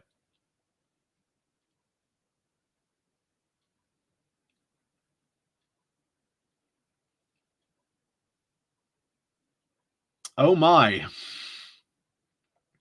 The withdrawal from child tax benefit from those earning more than average. So again, even though, again, this is the own government report of we have people in working poverty who are literally employed, but if they lost their job, they would potentially face a lot of economic harm. That's not good. That is not good. But there you go. Oh, FSM has left us. Good evening, and hope you enjoy your food. And we'll see you again soon. Replace statutory maternity pay with joint parental tax returns. What on earth was this? Statutory parental and maternity pay will be scrapped. Instead, couples will be allowed to submit to unified self-assessment tax returns if they wish, for so long as they have children under the age of 17 years. This will, over time, and speaking financially, more than offset the many, if not most, the effect of scrapping maternity and parental pay, but in a way that will incentivize bringing children into the world as a family context as opposed to a single parent. That doesn't make any sense. Like I'm generally confused what this would actually mean. That's crazy. Anyway, how are we? Oh, we're nearly done. We're nearly done. Okay, a couple more pages to go. Oh my god, is this it? we're it. That's the end. Well,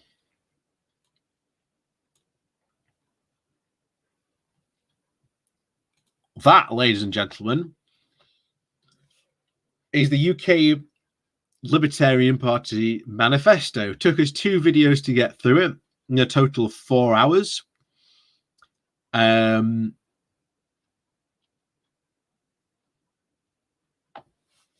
Yep. JK, you are right. The unemployed or those on minimum wage do not need to have children.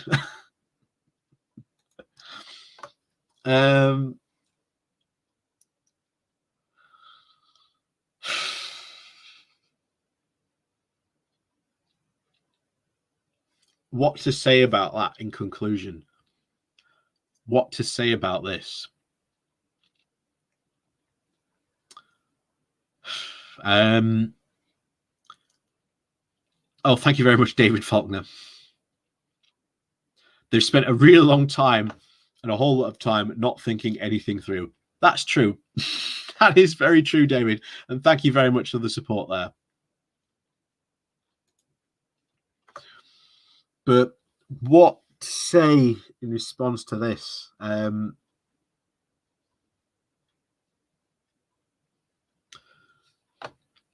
Quite frankly, I've shown you here that a libertarian party or even a libertarian society based on these policies would not last a month. And that's being generous. That is being incredibly generous. Their policies are internally consistent, don't make sense, don't make things better. They would actively make things worse, especially for the working class in this country. And completely wackadoodle.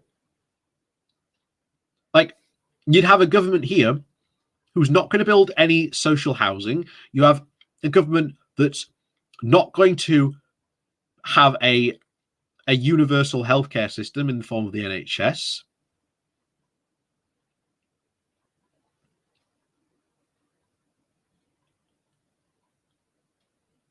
They're not going to build roads.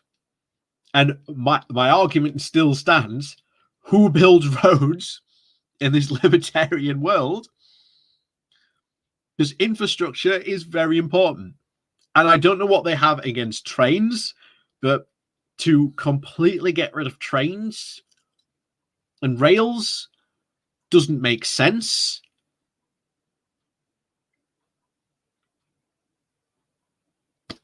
And then, of course, back to part 1, where they had, we're going to have this constitution, and the constitution is basically going to be unchangeable. So once we've done, that's it. We can't make any changes, even if maybe down the line, or maybe something doesn't make sense.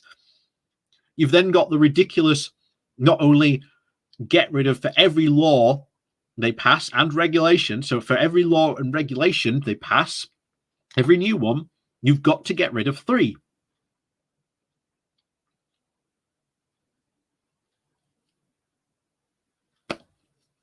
That doesn't make any sense, because you're going to get a point where you have to have laws, and you're going to get me a point where you are literally going to be getting rid of useful laws.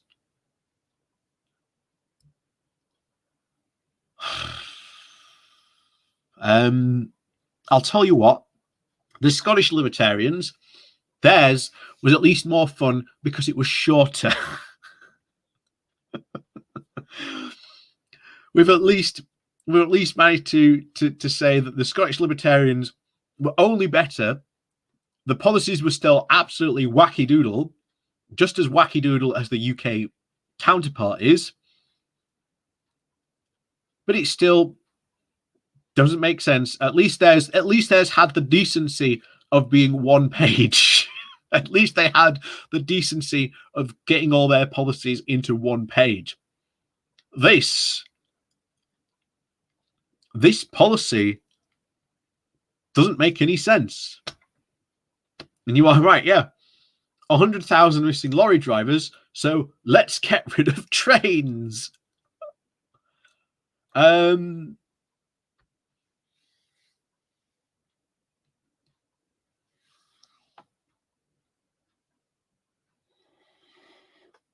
Who on earth in their right minds would stand for these parties and stand for these policies?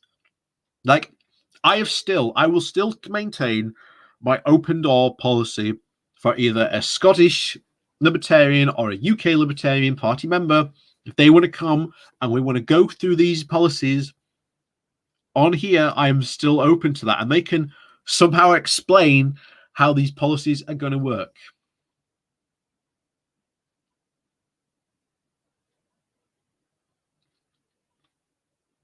But yeah, literally, if this government ever got in, they don't stand a single chance of getting in, because I think they literally poll at less than 1%.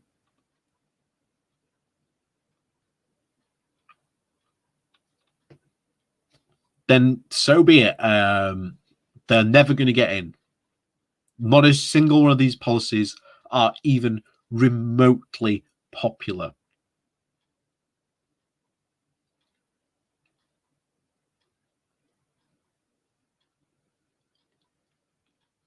The only reason I'm glad they existed is at least we've managed to get some content out of them. And like I say, unless one of them responds to like the debate offer, I really do not want one single bit to cover these libertarians ever again, unless they do something truly stupid or monumental. Yeah, and you are right. Even under proportional representation, they wouldn't get a seat. So that's how bad they are. That even under a proportional representation system, they wouldn't be able to get a seat because, again, under PR, you've at least got to get 5% of the vote to get a seat.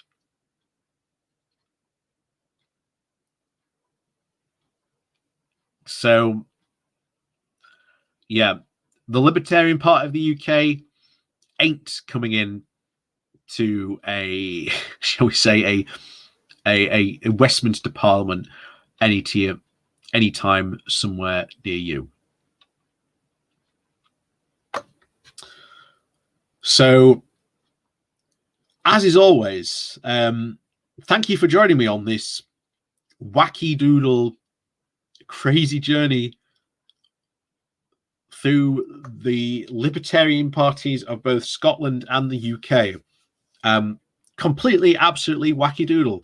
Like I say, I have an open policy to the Scottish Libertarians and the UK Libertarians. If you want to come and state how these policies are going to work, then by means, we will do this. I'll have you like we are now, and you'll be above or below me wherever it puts you.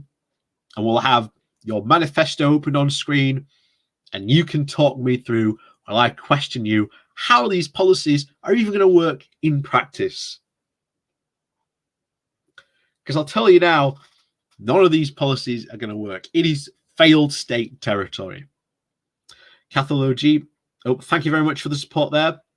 Well summarized, and good night all. Well, I think I'm going to follow you there because my word.